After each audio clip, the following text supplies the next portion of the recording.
Welcome to special live. నేను అమ్మా మండువా. ఈరోజు లైవ్లో భాగంగా మనం తీసుకోబోతున్న టాపిక్ ఏంటంటే, బాలినేని శ్రీనివాస్ రెడ్డికి జనసేన రెడ్ కార్పెట్ పరిచే ప్రయత్నం చేస్తుందా అంటే అవుననే చెప్పాలి. అయితే ఈరోజు బాలినేని ఓడిపోయినారు మొన్నటి ఎన్నికల్లో. ఆయన ఓడిపోయి పూర్తిగా ఇంటికే పరిమితమైనప్పటికీ కూడా ఇలాంటి సిచ్యువేషన్లో ఈ రోజున బాలినేని లాంటి నేతకు నిజంగానే ప్రతిపక్ష పార్టీల నుంచి ఆ స్థాయిలో వెల్కమ్ చెప్తూ ఉన్నారు. అందుకు కారణం బాలినేని అటు ప్రకాశం జిల్లా మొత్తం మీద తనకంటూ సోలోగా ఆయన ఏర్పాటు చేసుకున్న ఒక ఇమేజ్ కానీ, తన సొంత క్యాడర్లో ఆయనకున్న ఒక సోలో వ్యక్తిత్వం కానీ, ఇవన్నీ కూడా ఈరోజు బాలినేని ఓడిపోయినప్పటికీ అలాంటి నేత మీద రాళ్ళేయడానికి కానీ, అలాంటి నేతను టార్గెట్ చేయడానికి కానీ అధికార పార్టీ సిద్ధంగా లేదన్నది వాస్తవం. అందుకే ఇక గతంలో తనకు పవన్ కళ్యాణ్తో ఉన్న ఒక పరిచయాలు కానీ, గతంలో తనకు జనసేనతో ఉన్న ఒక అసోసియేషన్ కానీ, ఈరోజు బాలినేని 2 వర్డ్స్ జనసేన వైపు తీసుకెళ్లే ప్రయత్నం చేస్తున్నాయి అన్న లీకులు కూడా కొన్ని వస్తున్నాయి. పర్టికులర్లీ ఒంగోలు, అది కూడా ఉమ్మడి ప్రకాశం జిల్లాలో బాలినేనికి సంబంధించి ఇలాంటి చర్చ చాలా సీరియస్గా హాట్ టాపిక్ అవుతుంది. ఇది ఇప్పటికిప్పుడు తెర మీదకి వచ్చిన చర్చ కాదు. ఎన్నికలకు ముందు బాలినేని చాలామందికి అటు మీడియాకి ఇటు ఆయన ప్రత్యర్థులకు కూడా సాఫ్ట్ టార్గెట్ అయ్యారు. అయినా అనేక సార్లు తాను జనసేనలోకి వెళ్తున్నానో టీడీపీలోకి వెళ్తున్నానో ప్రచారాలు వచ్చినా వాటిని ఖండించే ప్రయత్నం చేశారు. ఎన్నిసార్లు తాను ఖండించినా ఆ ప్రచారాలకు ఎక్కడా కూడా ఫుల్ స్టాప్ పడలేదు. అందుకు కారణం ఏంటంటే బాలినేని శ్రీనివాస్ రెడ్డి వ్యవహరించిన యాటిట్యూడే. గతంలో జగన్మోహన్ రెడ్డిని ఎదిరిస్తూ కూడా ఆయన కొన్ని సందర్భాల్లో మాట్లాడిన తీరు, జగన్మోహన్ రెడ్డి ప్రభుత్వ తప్పుల్ని ఎదిరించిన తీరు మాత్రం బాలినేనికి సంబంధించి ఆయన పార్టీ మారుతారనే ఊహాగానాలకు కూడా బలం ఇచ్చిన సందర్భాలు ఉన్నాయి. అయితే ఇవాళ రోజును చూసినట్లయితే ఆయన ఓడిపోయినప్పటికీ బాలినేని గత కొన్ని రోజులుగా పూర్తిగా మౌనాన్ని వహించిన తీరు కానీ, అదేవిధంగా జగన్మోహన్ రెడ్డి చేస్తున్న రివ్యూలకు ఇప్పటిదాకా ఒక 10 రివ్యూలు చేస్తుంటారు జగన్మోహన్ రెడ్డి, ఓడిన నేతలతోని గెలిచిన ఎమ్మెల్యేలతోని పలు రకాలుగా.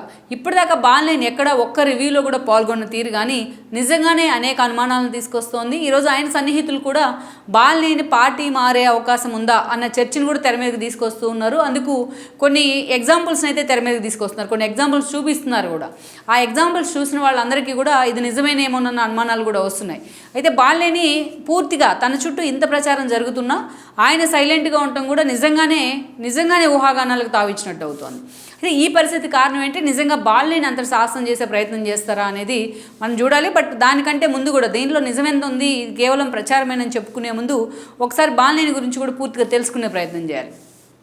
సో మనకు తెలిసిందే, ఉమ్మడి ప్రకాశం జిల్లాలో తనకంటూ కూడా ఒక సోలో ఇమేజ్ క్రియేట్ చేసుకోవడంలో బాలినేని చాలా తక్కువ టైంలోనే ఆయన సక్సెస్ అయ్యారని అనుకోవాలి. ముందుగా ఆయన వైఎస్ మీద అభిమానంతో, వైఎస్ ఫ్యామిలీతో కూడా ఆయనకు బంధుత్వం ఉంది, కొంచెం సాన్నిహిత్యం ఉంది. ఈ క్రమంలోనే ఆయన కాంగ్రెస్తోని అసోసియేట్ అయ్యే ప్రయత్నం చేశారు. కాంగ్రెస్లో పలు పదవులు ఎమ్మెల్యే కాకముందు. ఇక అప్పటి నుంచి కూడా 99లోనే ఆయన మొదటిసారి ఎమ్మెల్యే కావడం జరిగింది.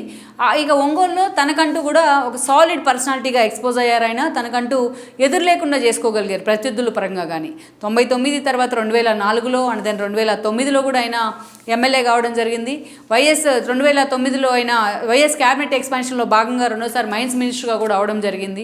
అలా చాలా తక్కువ సమయంలోనే తనకంటూ ఒక ఇండివిజువల్గా ఒక క్యారెక్టర్ని అయితే క్రియేట్ చేసుకోగలిగారు. తనకంటూ ఉమ్మడి ప్రకాశం జిల్లాలో కూడా ఒక మంచి క్యాడర్ని ఆయన బిల్డ్ చేసుకోగలుగున్నారు. మైన్స్ మినిస్టర్గా జగన్మోహన్ రెడ్డి కేసుల సమయంలో కొన్ని విమర్శలు వచ్చినా ఆ స్థాయిలో ఆ విమర్శలు ఆయన హిట్ చేయలేదు. ఎందుకంటే తన సాఫ్ట్ నేచర్ కావచ్చు, మిగతా అంశాల్లో కావచ్చు, బాలినేని విషయంలో ఉన్నదన్నట్టు ముక్కుసూటిగా మాట్లాడతారనే వ్యక్తిత్వం కావచ్చు.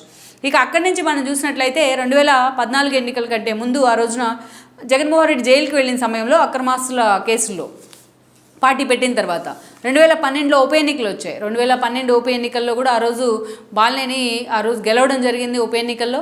ఇక దామచర్ల ఆయన చేతిలోని ఓడిపోవడం జరిగింది. బట్ 2014కి వచ్చేటప్పటికి బాలినేని శ్రీనివాస్ రెడ్డి ఆ 14 ఎన్నికల్లో దామచర్ల చేతిలోని ఓడిపోయారు, దామచర్ల జనార్దన్ చేతిలో. 5 ఏళ్ల పాటు పార్టీ ప్రతిపక్షంలో ఉంటే తాను కూడా ఉమ్మడి ప్రకాశం జిల్లాలో పార్టీని నిలబెడతంలో, పార్టీని కోపప్ చేయడంలో కూడా ఆ స్థాయిలో జగన్మోహన్ రెడ్డి కోసం ఆయన పనిచేస్తూనే వచ్చారు. ఇక 2019లో 2014 నుంచి 19 వరకు జరిగిన జగన్మోహన్ రెడ్డి పాదయాత్ర మొదలుకొని పార్టీకి సంబంధించిన అనేక కీలక నిర్ణయాల్లో కూడా బాలినేని భాగస్వామ్యం అవుతూ వచ్చారు. ఇదే సమయంలో అదే జిల్లా నుంచి వైఎస్ఆర్సీపీలో వైవి సుబ్బారెడ్డి కీలక నేతగా ఎదిగిన తీరు వాళ్ళిద్దరి మధ్య ఒక ఆధిపత్య పోరును అయితే తెర మీదకి తీసుకొచ్చింది. సుబ్బారెడ్డి ఇంకా జగన్మోహన్ రెడ్డికి మరింత క్లోజ్ అయ్యారు. ఎందుకంటే when compared with Balineni Srinivas Reddy, Subbareddy చాలా దగ్గర బంధువు కూడా విజయమ్మ వాళ్ళ సోదరిని ఆయన పెళ్లి చేసుకోవడం జరిగింది. ఎప్పుడైతే వైఎస్ రాజశేఖర రెడ్డి రోజులు సుబ్బారెడ్డి యాక్టివ్ కాలేదు రాజకీయాల్లో, జగన్మోహన్ రెడ్డి జైలుకి వెళ్ళినప్పటి నుంచి కూడా ఆయన పార్టీలో యాక్టివ్ అయ్యారు. అటు విజయమ్మకి మెంటార్గా ఉన్నారు, షర్మిలకు కూడా మెంటార్గానే ఉన్నారు ఆయన అనేక ఇష్యూస్లో, పాదయాత్ర మొదలుకొని అనేక ఇష్యూస్లో ఒక ఫ్యామిలీ మెంబర్గా. సో అలా ఆ అప్రోచ్ జిల్లాకు వచ్చేటప్పటికి వాళ్ళిద్దరి మధ్య ఆధిపత్య పోరుకైతే కారణమైంది. అలాంటి ఆధిపత్యం పోరు కూడా తట్టుకొని బాలినేని శ్రీనివాస్ రెడ్డి 2019లో ఎమ్మెల్యే అయ్యి ఉన్నారు. బట్ 19లో సుబ్బారెడ్డిని తీసుకెళ్లి జగన్మోహన్ రెడ్డి ఎంపీగా పోటీ చేయాల్సి ఉంటే మాగుంట లాస్ట్ మినిట్లో వస్తే ఆయనకి టికెట్ ఇచ్చి సుబ్బారెడ్డిని తీసుకెళ్లి నామినేటెడ్ పోస్ట్ ఇస్తానంటూ ఆ తర్వాత రోజుల్లో టీటీడీ ఇవ్వడం జరిగింది. ఇక ఆ తర్వాత 2019లో బాలినేని శ్రీనివాసరెడ్డి ఎమ్మెల్యేగా గెలుచున్నారు. దెన్ పార్టీ కూడా అధికారంలోకి వచ్చింది. బాలినేని శ్రీనివాసరెడ్డికి మంత్రి పదవి దక్కింది.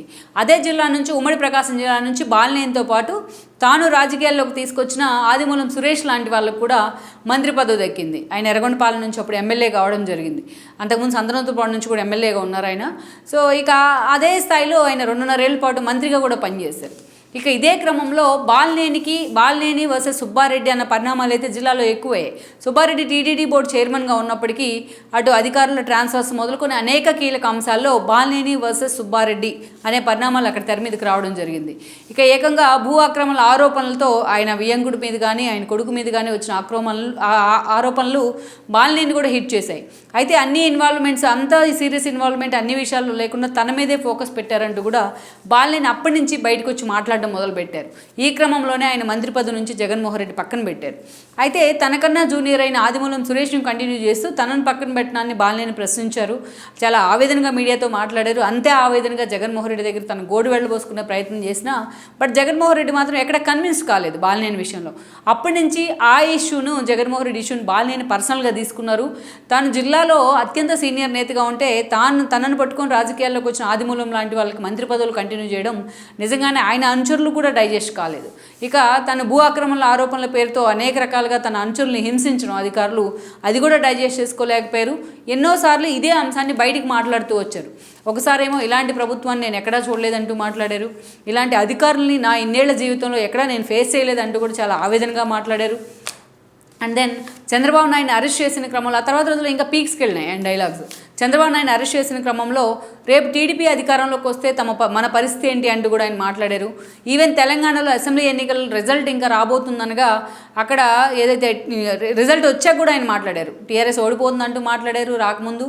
వచ్చిన తర్వాత కూడా నేను ముందే చెప్పాను ఈ విషయాన్ని, టీడీపీ కూడా గెలిచే అవకాశాలు ఉన్నాయి అన్నట్టుగా కూడా ఆయన మాట్లాడడం జరిగింది. అనేక రకాలుగా జగన్మోహన్ రెడ్డి మీద, ఆయన ప్రభుత్వ పాలన మీద, అదేవిధంగా ఆయన మొనాటనీ మీద తనకున్న అసంతృప్తిని అనేక సార్లు బయటపెట్టే ప్రయత్నం చేశారు బాలినేని.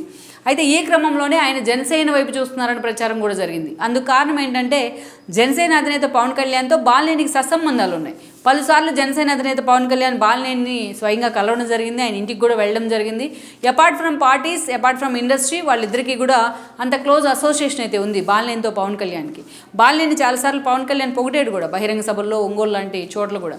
అంతేకాదు పవన్ కళ్యాణ్ ఎప్పుడైతే ఇటీవల ఎన్నికలకు ముందు ఒక ఏడాది క్రితమే ఆయన చేనేత వస్త్రాలను ప్రమోట్ చేసే విధంగా బ్రాండ్ అంబాసిడర్ తరహాలోనే ఛాలెంజ్ విసిరారు. ఆయన చేనేత బట్టలు ధరించి చంద్రబాబు నాయుడికి బాలినేనికి సవాల్ విసిరితే బాలినేని ఆ చేనేత వస్త్రాలు ధరించి మీడియా ముందుకు వచ్చి పవన్ కళ్యాణ్ ఛాలెంజ్ని స్వీకరించాను అంటూ కూడా మాట్లాడారు.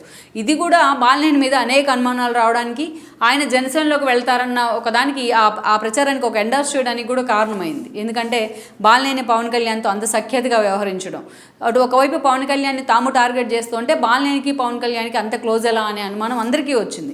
ఇక అప్పటి నుంచి బాలినేని నిజంగానే అందరికీ టార్గెట్ అయ్యారు. అటు జగన్మోహన్ రెడ్డి మంత్రి పదవి నుంచి తీసి పక్కన పెట్టి కనీసం తనకు అపాయింట్మెంట్ ఇవ్వడానికి కూడా రోజులు తీసుకుంటూ ఉంటే మరోవైపు అటు అధికారులు కూడా తన మాట విన్న పరిస్థితి అయితే వచ్చింది. ఇక సుబ్బారెడ్డి లాంటి వాళ్ళు తను ఎట్లాగైనా సరే ఎంపీగా పోటీ చేయాలంటూ కూడా ఆ స్థాయిలో అక్కడ మోనోపలీగా వ్యవహరిస్తూ వచ్చారు. మాగుంట శ్రీనివాసరెడ్డికి టికెట్ ఎలాగైనా ఇప్పించాలంటూ లాస్ట్ మినిట్ వరకు బాలినేని ఫైట్ చేసిన ఎంపీ టికెట్ ఇప్పించాలని. బట్ జగన్మోహన్ రెడ్డి సస్మేరా అన్నారు. ఈ క్రమంలో మాగుంట వెళ్ళి టీడీపీలో చేరారు. ఈరోజు ఎంపీ అయి ఉన్నారు. అట్ ద సేమ్ టైం చూసినట్లయితే ఇక చెవిరెడ్డి లాంటి వాళ్ళని వద్దన్నా కూడా తీసుకొచ్చి ఇక్కడ ప్లాన్ చేసే ప్రయత్నం ఒంగోలు ఎంపీగా చెవిరెడ్డి ఈరోజు ఓడిపోయినారు. ఈవెన్ బాలినేని కూడా ఓడిపోయినారు. ఇక సుబ్బారెడ్డి లాంటి వాళ్ళకి రాజ్యసభ కూడా ఇవ్వడం జరిగింది. ఇన్ని చేసినా బాలినేని మాత్రం ఈ రోజున ఓడిపోతాము, తమ పార్టీ ఓడిపోతుందనే అంశాన్ని ముందుగానే ప్రిడిక్ట్ చేయగలిగారు. ఆయన అందరికంటే ముందుకొచ్చి ఈరోజు ఎమ్మెల్సీ ఎన్నికలో, పట్టభద్రుల ఎమ్మెల్సీ ఎన్నికలో, ఎమ్మెల్యే కోట ఎమ్మెల్సీ ఎన్నికలో, లేకపోతే గడప గడప ఇలాంటి కార్యక్రమాల్లో వైఎస్ఆర్సీపీ మీద ఒక వ్యతిరేకతో లోకేష్ పాదయాత్ర సక్సెస్ కావడమో, ఒంగోలులో టీడీపీ మహానాడు భారీ సక్సెస్ కావడమో, ఇవన్నీ కూడా టీడీపీకి ఒక ఎడ్జ్ తీసుకొస్తే ఈ అంశాలను ఒక్కొక్కటిగా విశ్లేషిస్తూ ఎప్పుడు మీడియా ముందుకు వచ్చి మాట్లాడుతున్న ఏకైక వ్యక్తి బాలినేని ఒక్కరే. అనేక సార్లు తన మనసులో ఉన్న మాట, తన మంత్రి పదవి తీసేసినందుకు కాదంటూనే అనేక సార్లు అధికారుల తీరును కానీ, ప్రభుత్వం ఒక మోనోపలిగా వ్యవహరిస్తున్న తీరును కానీ ఎన్నోసార్లు ఆయన ఎక్స్పోజ్ చేసే ప్రయత్నం చేశారు. పార్టీలో తను టార్గెట్ అవుతున్నారని తెలిసినా, పార్టీకి తాను సాఫ్ట్ కార్నర్ అవుతున్నానని తెలిసినా ఎన్నోసార్లు తన మనసులో ఉన్న మాటను బయట పెట్టుకునే ప్రయత్నం అయితే చేస్తూ వచ్చారు బాలినేని. ఇక ఈరోజు బాలినేని చెప్పినట్టే జరిగింది. ఆయన దామచర్ల జనార్దన్ చేతిలో మరోసారి ఓడిపోయినారు. ఇక పార్టీ కూడా అధికారంలో కోల్పోయింది. పార్టీ అధికారం కోల్పోయింది అనుకునే కంటే ఈరోజు వైఎస్ఆర్సీపీ ఒక డిజాస్టర్గా మిగిలింది. కేవలం 11 సీట్లకు మాత్రమే వైఎస్ఆర్సీపీ పరిమితం అయితే అందులో కూడా టీడీపీ జనసేన అభ్యర్థులు 50,000కు పైగా గెలిచిన మెజారిటీ సీట్స్ 35కి పైగా ఉన్నాయి. అంటే ఒక డిజాస్టర్ ఇది వైఎస్ఆర్సీపీకి గత ఎన్నికలతో పోలిస్తే.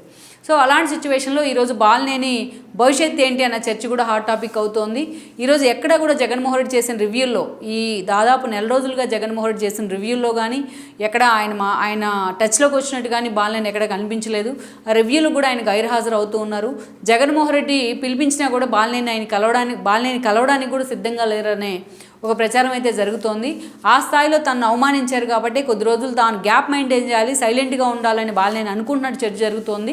బట్ ఇదే సమయంలో అటు పవన్ కళ్యాణ్తో ఉన్న కన్సర్న్ కానీ, పవన్ కళ్యాణ్కి ఆయన మీద ఉన్న కన్సర్న్తో కానీ ఈరోజు బాలినేని శ్రీనివాసరెడ్డి జనసేన వైపు వెళ్తారన్న చర్చ అయితే మాత్రం హాట్ టాపిక్ అవుతూ వస్తుంది.